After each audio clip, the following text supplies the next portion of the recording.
చెప్తే మనందరి కళల్లో జిగేలు నింపడానికి జిగేదని వచ్చేసింది. ఆడి పాడు అర్థం చేస్తా అంతే. వీళ్ళందరూ అడిగి ఉన్నాడు. అమ్మ జిగేదని వచ్చాము నువ్వు. ఇంతమంది జిగేదా చదువున్నారా మీ ఊళ్ళో?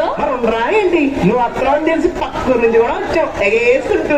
ఇదిగో ఆ గళ్ళ తొక్క జిగేల్ రాజా ఏంది గుడ్లు అప్పగించుతున్నాడు అంకే? నువ్వు ఏదో ఇస్తావని జిగలనే. నువ్వెందయ్యా పూల సొక్క ఓ మీద మీద కొడుతున్నావా? ఇదిగో ఎవ్వరు తోసుకోకండి.